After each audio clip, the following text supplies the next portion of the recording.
Diferencias entre el derecho del retracto, el desistimiento y la reversión del pago. Conferencista: Mónica Ramírez Inestrosa, Superintendente Delegada para la Propiedad Industrial. Vamos a hablar de algo que creo que requiere algo de claridad. Vamos a hablar de 3 figuras que surgen a partir del Estatuto del Consumidor y de otras normas adicionales que vamos a ver, que son el derecho de retracto, el desistimiento, que es una figura aplicable a las operaciones de adquisición de tiquetes aéreos, y la reversión del pago, que también es algo que surge con ocasión del Estatuto del Consumidor, la Ley 1480 del 2011. No obstante, hacer un pequeño recorderis sobre cuál es el fundamento legal de todo lo que vamos a hablar. Por supuesto, todo esto tiene un origen fundamental que es la Constitución Política. De aquí las normas de consumidor no se están inventando nada diferente a lo que ordena la Constitución, a lo que tenemos que hacer en el Estado colombiano, que es proteger a los consumidores y garantizar que reciban una información adecuada. La Ley 1480 del 2011, por supuesto, nuestro Estatuto del Consumidor, y adicionalmente aquí marqué una norma que se llama el Decreto 587 del 2016. Este decreto es el decreto a través del cual se reglamentó el artículo 51 de la Ley 1480, que es el que corresponde a la figura de la reversión del pago. Esta figura, cuando uno analiza derecho contemporáneo, nota que es una figura bastante exótica. Esta figura que contiene nuestro estatuto no está presente en los ordenamientos sobre consumidor en otras partes del mundo, de manera que cuando se crea en la Ley 1480 y luego se hace el esfuerzo grandísimo de intentar reglamentar cómo se iba a dar la aplicación práctica de esta figura, pues nos encontramos con muchas críticas, observaciones, inquietudes del sector empresarial, las cuales creo que tenían bastante fundamento y en su mayoría fueron atendidas para tratar de hacer una reglamentación lo más acorde posible a la realidad del sector. Ese es el decreto 587 del 2016, que entró a regir ya casi aproximadamente hace un año. Este decreto empezó a regir en octubre, el 11 de octubre del 2016. Ahí sigue implementándose el tema, creo que el efecto no ha sido tan dramático como se alcanzó a pensar en un inicio, pero sigue planteando ciertas inquietudes. Voy a tratar de solucionarlas. Bien, y uno no puede hablar de reversión del pago y uno no puede hablar de desistimiento sin hablar de lo primero, que es el derecho de retracto. El derecho de retracto es una facultad, un derecho que tenemos los consumidores a partir de la Ley 1480 del 2011, que es una facultad que debe ser entendida como absolutamente excepcional. La regla general en los negocios comerciales debe ser la estabilidad, por supuesto. No podemos someter a los empresarios a entrar en relaciones comerciales con consumidores que puedan echarse para atrás en su decisión de consumo en cualquier momento. Por eso el derecho de retracto es absolutamente excepcional. ¿Excepcional por qué? Porque solamente se aplica a algunas modalidades de contratación y porque además tiene un término muy corto para ser ejercido. El derecho de retracto entonces no aplica para todo tipo de comercio y especialmente debe ser entendido que no se aplica en el comercio tradicional, en el comercio en el cual yo voy al centro comercial, al almacén, me compro unos tenis, tengo la posibilidad de medírmelos, probarlos, usarlos, verlos y adquirirlos. Este derecho de retracto no tiene aplicación. Entonces, ¿dónde se aplica este derecho de retracto? Decía, en 4 modalidades de contratación específicas. Las ventas mediante sistemas de financiación, las ventas de tiempos compartidos, las ventas a distancia y los métodos no tradicionales. ¿Cuál es la justificación de que ese derecho de retracto solo aplique en estos específicos esquemas de contratación? Sencillísima. Para el caso de las ventas financiadas, los tiempos compartidos y los métodos no tradicionales, la razón es que la decisión de consumo ha estado de alguna manera influenciada por otros elementos adicionales a lo típico de una relación de consumo. Aquí se está llevando al consumidor a una decisión de consumo un poco más forzada. Por eso se le quiere dar este derecho de retracto, que no es otra cosa que un periodo de enfriamiento mental. De hecho, en otras legislaciones el derecho de retracto se conoce como el cool-off period, que es un término corto que le damos al consumidor para que después de adquirir piense tranquilamente si efectivamente esa decisión de consumo era acertada y si quiere conservarla. ¿Por qué se considera que esa decisión de consumo está afectada en esos esquemas de contratación? Fíjense lo que pasa en las ventas mediante sistemas de financiación. Estas ventas no son las ventas a través de las cuales el consumidor tiene financiación a través de un mecanismo como por ejemplo tarjeta de crédito, no. La venta financiada es una venta a través de la cual el mismo proveedor, el que le va a vender al consumidor, asume el financiamiento, le ofrece la financiación del producto. Es la tienda de electrodomésticos que le dice al consumidor, llévese a la lavadora que se la doy a 48 cuotas, tranquilo, y no me paga la cuota inicial y los intereses son súper bajitos, llévesela para su casa, yo mismo le pago el transporte, si quiere se la lleva ya mismo con usted. Es ese tipo de mecanismo de contratación.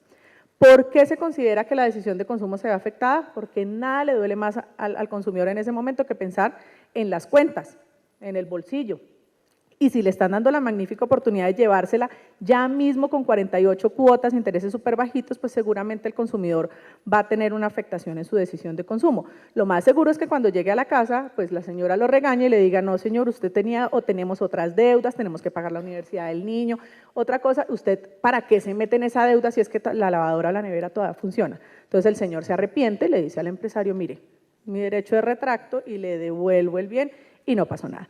El derecho de retracto en general, que no lo dije al inicio, el derecho de retracto lo que tiene o como consecuencia lo que genera es que se resuelve el contrato de compraventa, obviamente con unos efectos necesarios. Yo tengo que devolver el bien y a mí me tienen que devolver el dinero. Ya vamos a entrar un poco más en detalle sobre esos efectos.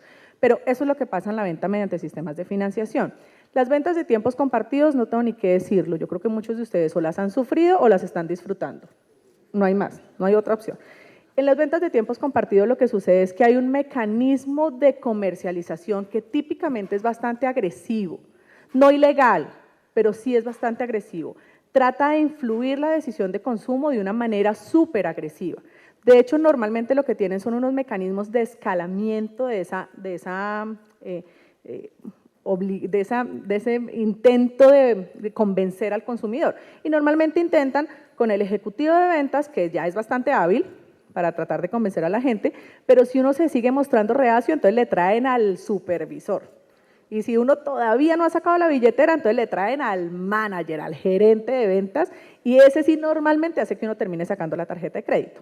Entonces, ese tipo de esquemas de comercialización, por las ventajas que ofrecen, por lo bonito que se ve el tema, por el whisky, el refrigerio, lo que le dan a uno ahí mientras lo están convenciendo, las fotos y los videos del resort espectacular, pues termina uno cayendo redondito.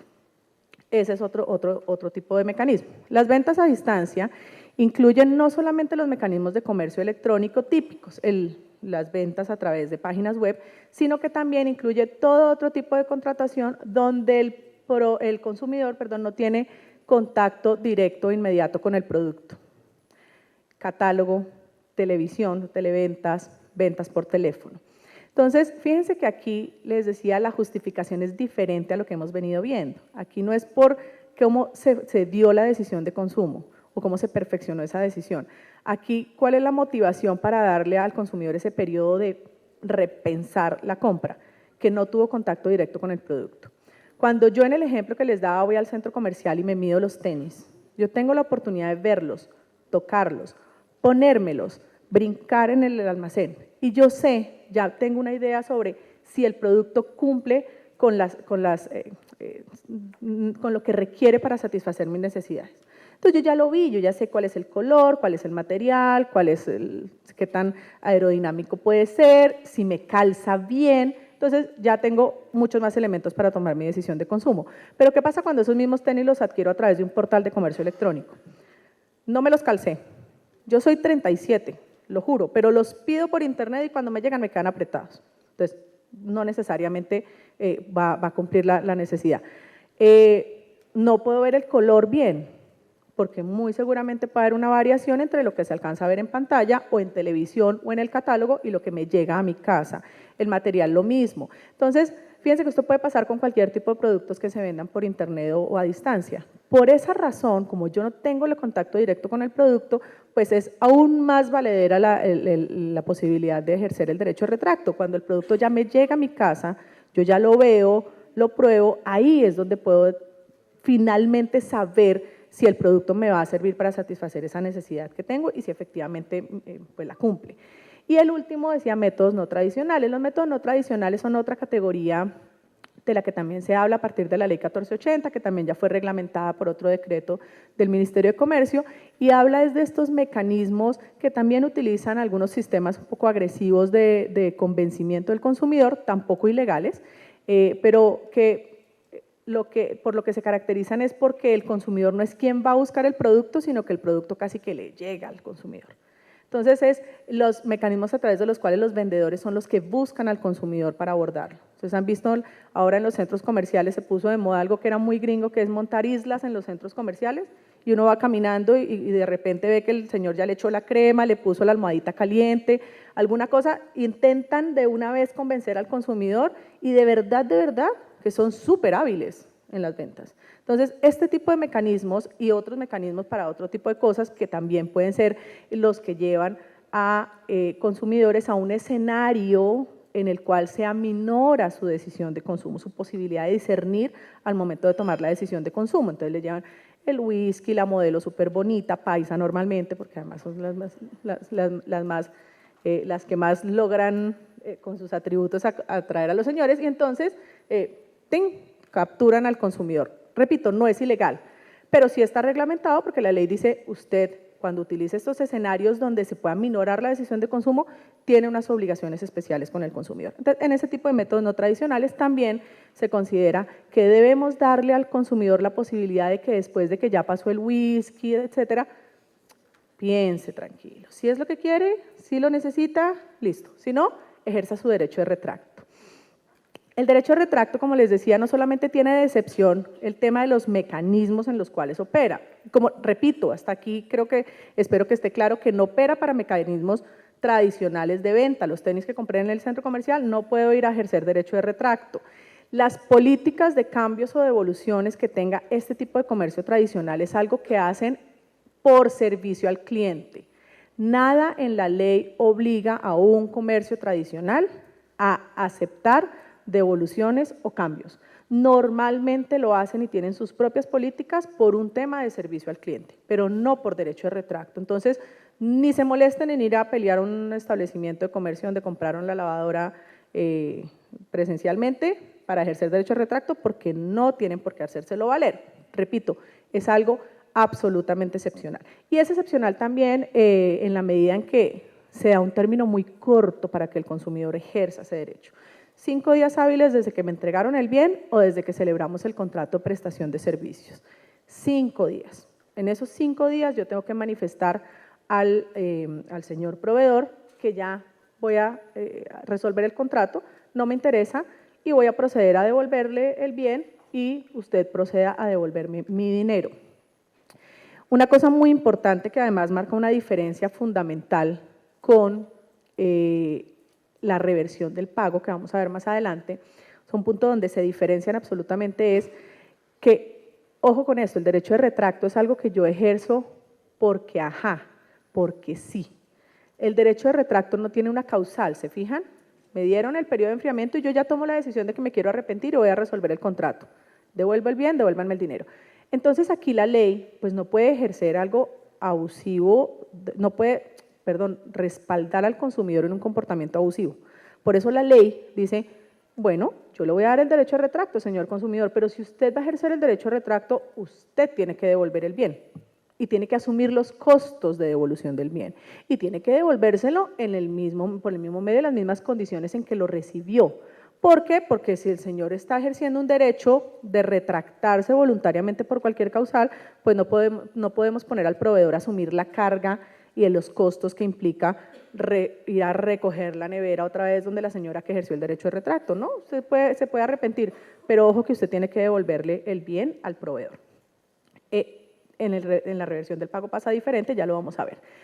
Ahora, el derecho de retracto no es para todo, por eso sigue siendo una medida excepcional.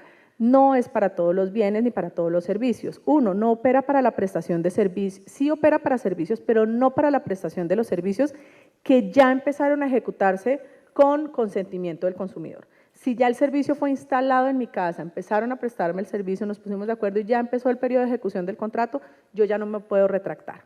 2, cuando el precio de estos bienes sobre el cual quiero ejercer el derecho de retracto está sujeto a fluctuaciones de coeficientes financieros. Cuando el mercado es variable, el precio puede cambiar, aquí ya no me dejan hacer el retracto. En tercero, suministro de bienes confeccionados o personalizados. Claro, si yo lo que mandé a hacer por internet o por teléfono fue unos zapatos, pero es que además los quiero en lentejuela dorada y quiero que le pongan los cordones de este color, pues ese bien yo después ya no lo puedo devolver, porque seguramente el proveedor no va a encontrar tan fácilmente cómo meterlo nuevamente en la comercialización. Entonces, cuando yo ya personalicé el bien, cuando lo pedí según mis especificaciones, no me van a dejar ejercer derecho de retracto.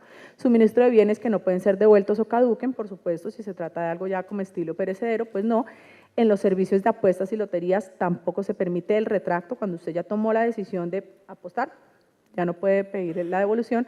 Y adquisición de bienes perecederos, ya lo mencioné, y adquisición de bienes de uso personal, por supuesto, tema de higiene. Entonces aquí, si yo lo que mandé a hacer fue un traje de baño, una ropa interior, etcétera, este tipo de bienes de uso personal no me los van a dejar devolver, entonces no puedo ejercer derecho de retracto. El procedimiento es súper sencillo, el proveedor lo que tiene que hacer es, como decía, devolver al consumidor. Una vez ha sido enterado de la voluntad de ejercer el retracto, devolverle al consumidor todas las sumas pagadas sin que pueda hacer descuento o retención por concepto alguno. Esto es importantísimo. El retracto es la facultad de arrepentirse. Yo devuelvo el bien, pero usted me tiene que devolver la plata completica. No me puede hacer retenciones por cuenta del derecho de retracto y tiene un término máximo de 30 días calendario para proceder a hacer esa devolución. Ojo con esto. ¿Cómo me devuelven el dinero? A través de cualquier mecanismo. Nos podemos poner de acuerdo en esto o el proveedor puede escoger otro mecanismo. ¿Qué quiero decir? Que si yo me arrepentí porque el sofá llegó a mi casa y lo pedí a Medellín, llegó a mi casa en Bogotá y resulta que lo vi y dije, se me ve como chiquito en esta sala, no, mejor entonces lo voy a devolver. Pues yo tengo que pagar el flete para devolverlo a Medellín, pero además, y el señor tendrá 30 días calendario para devolverme mi dinero. ¿Cómo me lo va a devolver? Ordene una reversión del pago electrónico si lo pagué con tarjeta de crédito, consígneme la plática en mi cuenta, mándeme un cheque, es decir, aquí el mecanismo de devolución puede ser cualquiera. ¿Estamos? Eso es en retracto. Otra figura que ocasionó muchos dolores de cabeza, pero creo que ya por fin estamos viendo la luz al final del túnel, fue el retracto en materia aeronáutica. Sucede que hasta hace un tiempo en el sector aeronáutico no existía como tal una norma específica sobre la facultad del consumidor de retractarse una vez había adquirido sus pasajes aéreos. Existía, sí, una norma sobre desistimiento del viaje, que fundamentalmente para los que son abogados surge de la aplicación de las normas del Código de Comercio en relación con el transporte aéreo. Entonces, nada diferente decía el reglamento aeronáutico en esta materia. No había norma de retracto especial para este sector.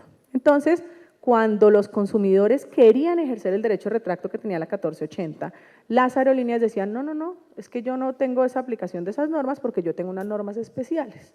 Pero esas normas especiales no eran sobre retracto especial, eran otras normas diferentes. Entonces allí hubo una controversia bastante amplia, pero a raíz de la modificación del reglamento aeronáutico colombiano, donde se incluyen unas normas específicas sobre retracto para este sector, pues el problema queda zanjado.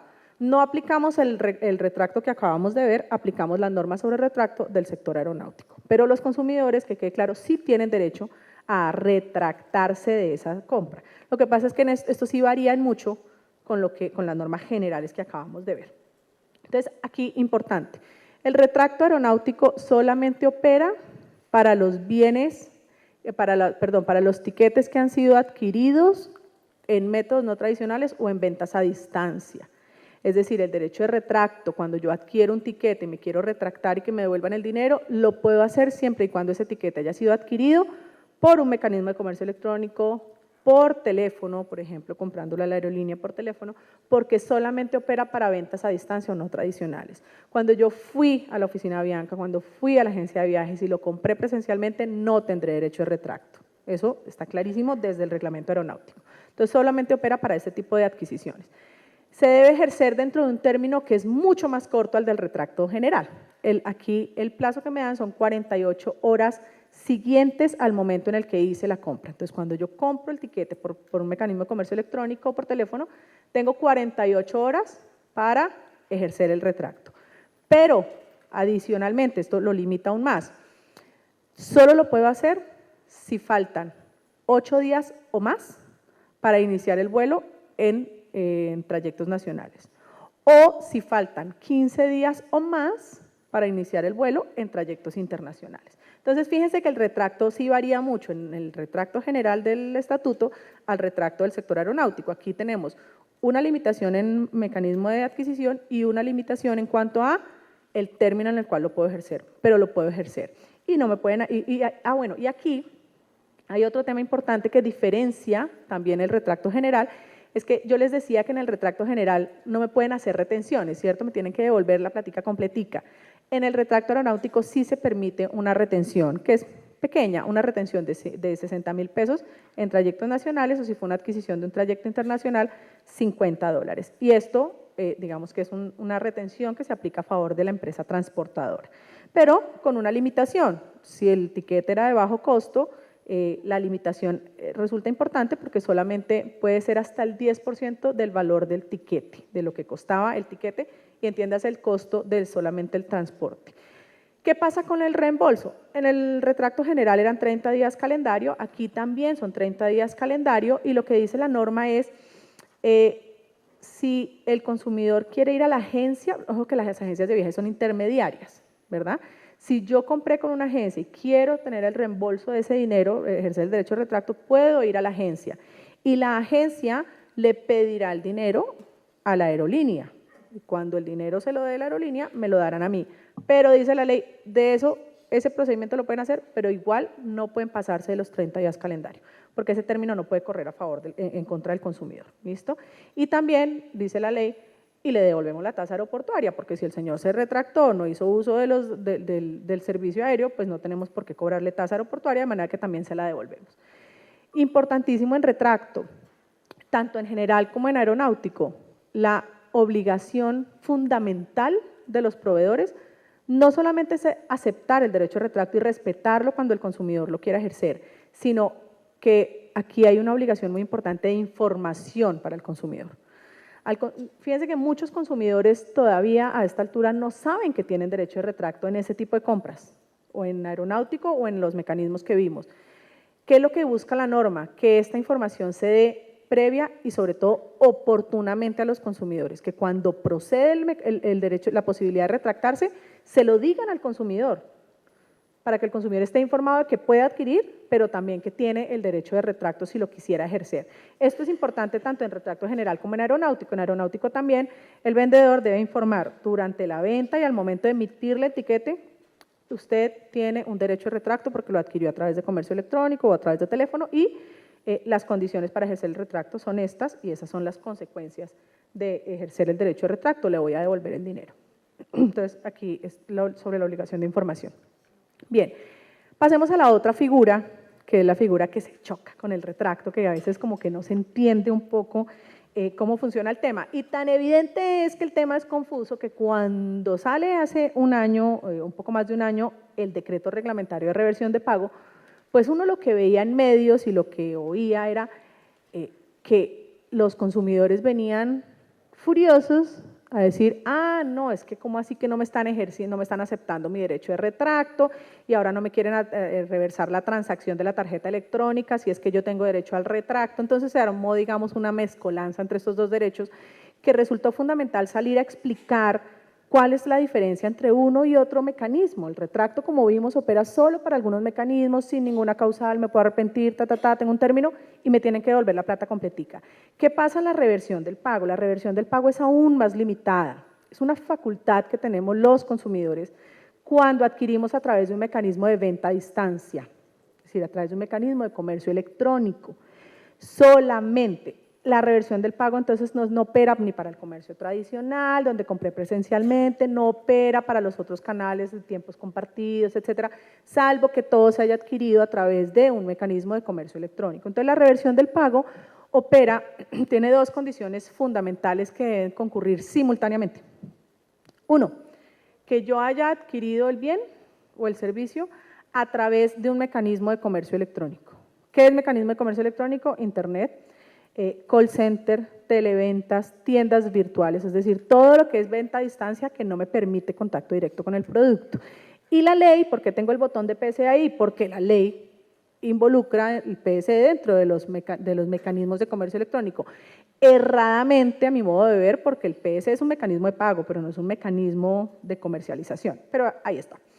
Y decía, dos circunstancias deben concurrir simultáneamente. No solamente que tengo que comprar a través del mecanismo de comercio electrónico, sino que además tengo que pagar a través de un medio electrónico. Entonces, el medio de pago tiene que haber sido electrónico. Tarjeta de crédito, tarjeta de débito o cualquier otro instrumento de pago electrónico.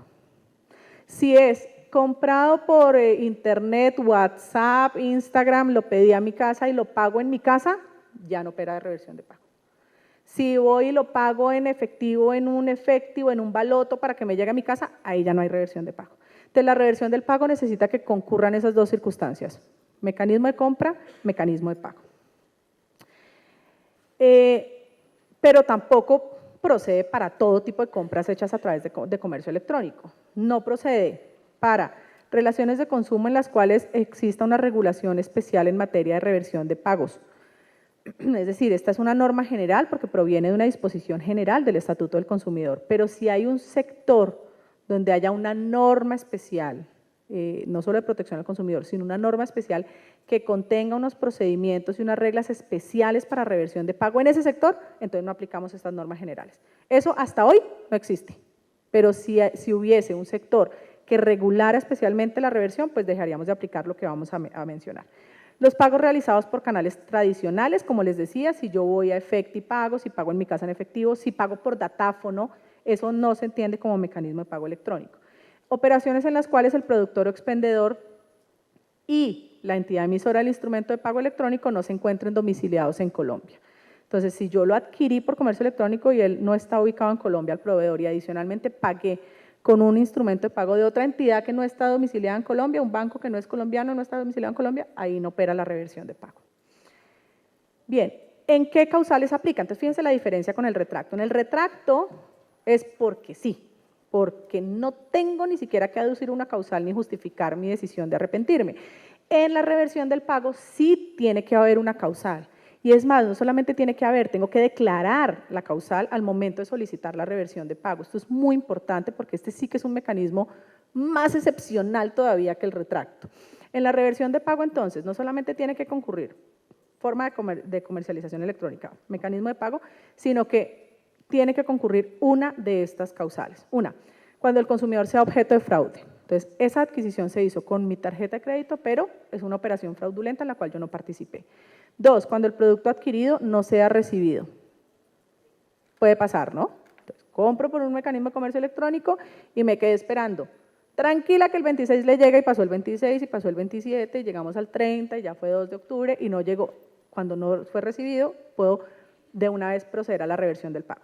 Cuando corresponda a una operación no solicitada, que es bastante similar al mecanismo de fraude, la causal digamos que no tiene mayor diferenciación. Esto es importante, cuando el producto entregado no corresponda a lo solicitado, yo pedí los tenis rojos, pero me llegaron verdes. No cumpla con las características inherentes o las atribuidas por la información que se suministre sobre él, y la siguiente causal es la de producto defectuoso. Pero entonces, ¿por qué se hace esta causal larga? ¿Por qué se hace mención a que el producto no cumpla con las características inherentes o las atribuidas por la información que se suministre sobre él? Porque resulta que la causal de producto defectuoso, que es la siguiente, es difícil de entender. ¿Qué es un producto defectuoso? Si yo le pregunto a mi mamá me va a decir, pues un producto que está dañado, o sea, unos tenis que llegaron con una mancha, eso es un producto defectuoso. Y yo le tendría que decir, no, mamita, de acuerdo con el Estatuto del Consumidor, eso no es un producto defectuoso, eso es un producto que no tiene calidad, es un producto que no cumple con las características inherentes o las atribuidas por la información que se suministre sobre él. ¿Qué es un producto defectuoso de acuerdo con la ley? Es un producto que, por un error en el diseño, en la fabricación, en la elaboración del producto, tiene un riesgo asociado a la seguridad del consumidor. ¿La mancha en el zapato ocasiona un riesgo a mi seguridad? No. La mancha en el zapato es algo que afecta la calidad del producto. Entonces, por eso se distinguen las dos causales, la de calidad con la de producto defectuoso. Producto defectuoso es ¿cuál? Pues el que sí es el mismo zapato, pero que le dejaron el clavo salido hacia adentro y uno se lo va a poner y se chuza. Eso sí es un producto defectuoso. El otro producto pues es un producto que no tiene la calidad esperada del producto o informada sobre el producto. Esas son las causales, no hay más. Yo tengo que estar incursa dentro de alguna de estas causales para poder pedir la reversión del pago. ¿Cómo es el procedimiento? Es muy sencillo. La ley dice el consumidor tiene que presentar la queja ante el proveedor a quien le compró en el mecanismo de comercio electrónico. Entonces, le manda la comunicación y le dice, mire, como aquí ocurrió que no llegó el producto, que me mandó lo que no era, que el producto está defectuoso o tiene un defecto de calidad, entonces le voy a pedir la reversión del pago y voy a hacerle la devolución de ese producto. Voy a ejercer mi derecho a la reversión del pago. Entonces tengo que presentar la queja ante el proveedor. ¿Dentro de cuánto tiempo lo tengo que hacer? Dentro de los 5 días hábiles siguientes a la fecha en la que ocurre la causal, no tengo conocimiento de que ocurre la causal. Es decir, si fue una operación fraudulenta, pues yo seguramente no me voy a dar cuenta en el momento en que la hicieron, salvo que tenga el mecanismo de que me llegue el mensaje de texto a mi celular diciendo me hicieron una transacción con tu tarjeta, pero si no es así, seguramente me voy a dar cuenta cuando llegue el extracto sobre la operación fraudulenta.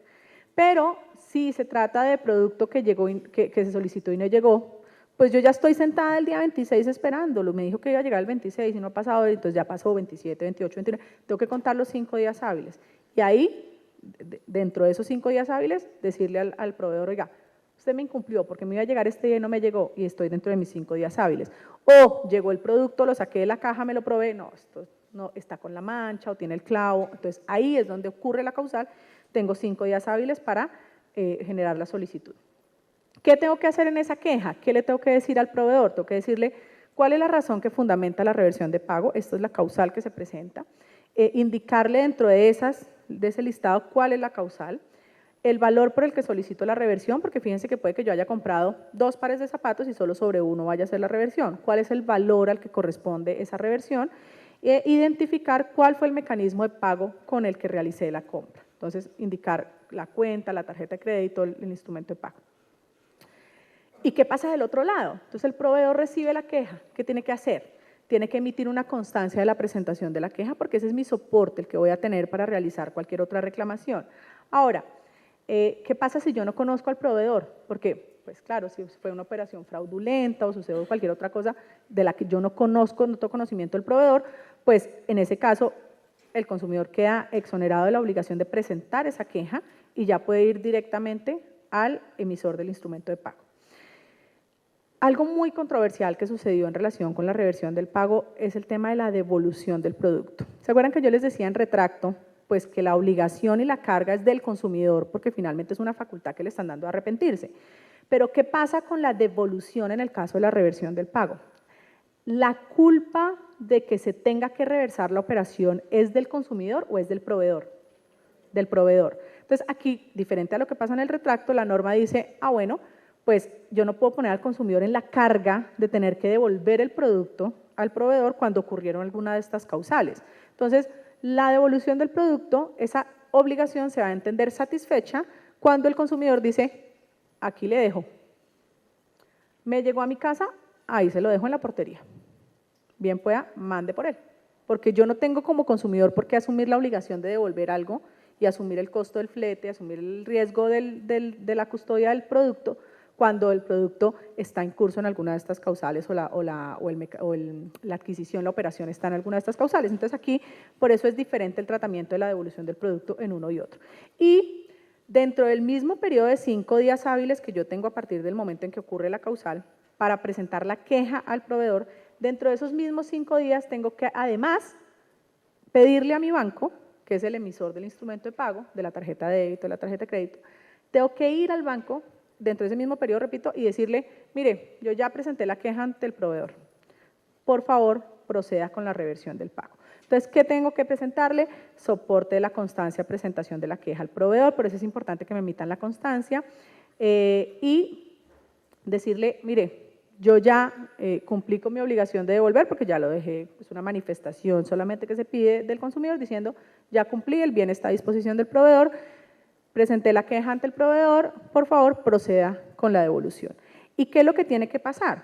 Lo que tiene que pasar es que el emisor del instrumento de pago revise 3 cosas muy sencillas y proceda junto con los demás participantes del proceso de pago, o sea, de ahí para atrás, a hacer la reversión del pago para que al consumidor se le abone ese dinero nuevamente en su cuenta de ahorros, en su cuenta corriente o a su tarjeta de crédito y se proceda. Esos son 15 días hábiles solamente los que se tienen para ejercer la obligación de devolver la plata completica. Ahora, ¿qué se pidió? Que los participantes, en el decreto, que los participantes del proceso de pago tengan un formulario que el consumidor puede diligenciar cuando va a pedir la reversión de pago, porque muchos consumidores no saben cómo hacerlo. Entonces, todos los emisores de instrumentos de pago en su página web, ustedes los pueden buscar, tienen un formulario, una cartica tipo de solicitud de reversión de pago y el decreto, para que el consumidor que considere, pues realice la solicitud a través de este formulario. Pero obviamente, pues no es una limitación, el consumidor puede realizarlo a través de cualquier otra comunicación. Lo que es absolutamente importante es que sea claro en identificar cuál es la transacción a la que está haciendo referencia, cuál es la causal que aduce, y esto ¿por qué? Porque consideramos en su momento, cuando se estaba elaborando el proyecto, que forzar al consumidor en declarar la causal evita que se haga por derecho de retracto, porque el consumidor tiene que decir cuál es la causal que le está avalando esa posibilidad de pedir la reversión del pago y hacer la manifestación de cuáles son los hechos que lo fundamentan, y eso de alguna manera obliga al consumidor a pensar, esto sí está dentro de las causales que me permiten la reversión de pago o no, y hace un poco más fácil el trámite. Entonces, lo importante es que lo realicen así. Son 15 días hábiles para hacer efectiva la reversión de pago y solamente se pueden oponer a la reversión de pago 3 cosas. 1, la inexistencia de la operación. Entonces yo le digo al banco, Davivienda, Bancolombia, el que quiera, le digo a mi banco, mire, yo ya presenté la queja ante el proveedor al que le compré los tenis por la plataforma de comercio electrónico y por favor haga la reversión del pago. ¿Qué me puede contestar el banco a mí? Bueno, dentro de 15 días hábiles le va a entregar su plática o mire, no se pudo hacer la reversión de pago. ¿Por qué? Porque la operación no existe. Ya revisamos nuestro sistema y eso no fue cargado a su tarjeta de crédito, esa operación no existió. 2, no existen fondos. Nosotros ya hicimos toda la reversión, el proceso de ahí para atrás con todos los participantes del proceso de pago y no hay fondos en esa cuenta del proveedor. No le puedo reversar el pago. O, sí, pero es que usted, señor consumidor, me presentó el formulario o una carta simple y no informó cuál es la causal alegada y cuáles son los hechos que fundamentan la solicitud de reversión, luego yo no puedo proceder a realizar el trámite. Eso es lo único. Esto fue muy discutido porque, claro, uno entiende los intereses de las partes involucradas. Entonces, si yo soy comerciante, tengo una plataforma de comercio electrónico, pues yo diría, no, un momento, porque entonces el consumidor va a ir al banco, el banco inmediatamente va a proceder a hacer la reversión de pago, en 15 días le van a dar la plata al señor. Pero ¿qué pasa si el consumidor no tiene la razón? ¿Qué pasa si el consumidor sí me pidió los tenis rojos y le llegaron rojos? ¿O qué pasa si sí solicitó, y eso yo tengo la constancia que el señor sí pidió 2 pares de zapatos y no solo uno? Entonces, ¿qué pasa si el consumidor no tiene razón? El banco igual actúa inmediatamente, no puede oponerse a nada diferente a esto y me van a reversar la operación. Y los bancos, por otra parte, dijeron, nosotros no tenemos nada que ver en su operación.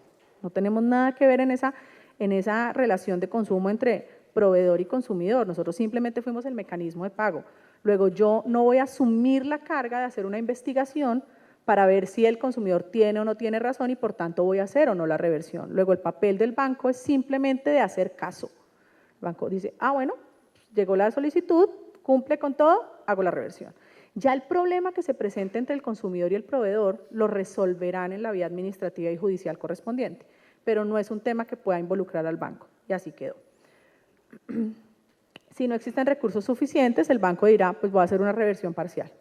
Los tenis le costaron 200 y en la cuenta del proveedor solo había 100.000, pues le devuelvo 100.000 y los otros 100.000 usted tendrá que reclamarlos de otra manera. Esto obviamente tienen que informárselo al consumidor. Puede pasar que el proveedor diga, bueno, yo creo que tiene razón. Entonces, yo le presento la queja al proveedor y tengo que presentarla al banco para que active la reversión. Yo le presenté la queja al proveedor y le digo, mire, usted me mandó unos tenis rojos y yo los pedí verdes. Me digan, tiene toda la razón, ¿a dónde le consigno la plata? Y me consignen la plata. y yo ya di la queja a la vivienda, ya el trámite está ahí. Entonces, ¿qué pasa? Que posiblemente la vivienda va a terminar la reversión devolviéndome la plata también. Entonces, lo que dice la ley es, bueno, pues si eso pasa, si se ha efectuado la reversión de pago por parte del emisor del instrumento de pago, pero además el proveedor también realizó esa devolución del dinero porque no estaba consciente que le iban a hacer la reversión, pues el consumidor, por supuesto, no sé, la ley no tenía ni que decirlo, el consumidor será responsable de hacer la devolución del dinero al proveedor. ¿Qué pasa con estas controversias? La ley dice, pues los procedimientos, como les digo, ya las controversias que se generen en la relación de consumo no se resuelven aquí, no las va a resolver el banco tampoco. Luego, en la vía administrativa o judicial tendrán que resolverse los temas relacionados con garantías o con la mala fe del consumidor, porque resulta que el proveedor sí tiene prueba de que no tenía por qué hacerse la reversión, no existía la causal, etcétera. Esto tendrá que solucionarse por vía administrativa o por vía jurisdiccional, y si se resuelve finalmente, si termina esa investigación diciendo, pues mire que el consumidor sí tenía razón y sí debía haberse hecho la reversión de pago, pues el tema queda como está. Ya me hicieron la reversión y todo bien. Pero si termina al revés y la decisión dice, pues mire, evaluado todo el tema, nos dimos cuenta que efectivamente el consumidor no tenía razón. El consumidor pidió tenis rojos, le llegaron tenis rojos y fue y pidió la reversión del pago porque decía que los había pedido verdes, y entonces el consumidor obró de mala fe y no tenía razón. Entonces, pero ya se hizo la reversión. ¿Qué se puede hacer? Pues el banco puede nuevamente cargar la operación al instrumento de pago que tiene identificado para quitarle nuevamente ese dinero al consumidor, o si no, pues el proveedor lo podrá reclamar por otra vía, pero en todo caso, en la ley quedó la facultad de que se pueda imponer una sanción, que en este caso es de 50 salarios mínimos legales mensuales vigentes, al consumidor que actuó de mala fe y solicitó la activación del mecanismo de reversión de pago. Eso me la voy a brincar un poco porque ya estamos cortos de tiempo, para pasar a la última figura, que es la del desistimiento. Esta es una figura también propia del sector aeronáutico. ¿Qué pasa en el desistimiento y cuál es, digamos, la diferencia con el retracto? Esto era lo que ya existía, de hecho, en el sector aeronáutico, que, como les digo, no es el mismo retracto. En el desistimiento lo que se ha establecido es la posibilidad que tiene el consumidor de desistir justamente del viaje, pero tiene que hacerlo en un periodo máximo de 24 horas, perdón, mínimo en este caso de 24 horas antes de la iniciación del viaje. Es decir, si yo tengo mi viaje a Bogotá mañana a las 4 de la tarde, pues tendré hasta hoy a las 4 de la tarde para desistir del viaje. Fíjense que ya no es retracto, el pasaje lo compré hace 15 días o hace un mes. Entonces ya no es ejercicio del derecho de retracto, es desistimiento del viaje. Yo ya no puedo viajar, no quiero viajar, pues 24 horas antes, como mínimo, tengo que informarle, dar aviso a la aerolínea y decirle, no voy a emprender ese viaje. ¿Qué es lo que dice la norma sobre cuáles son los efectos de esa decisión del consumidor?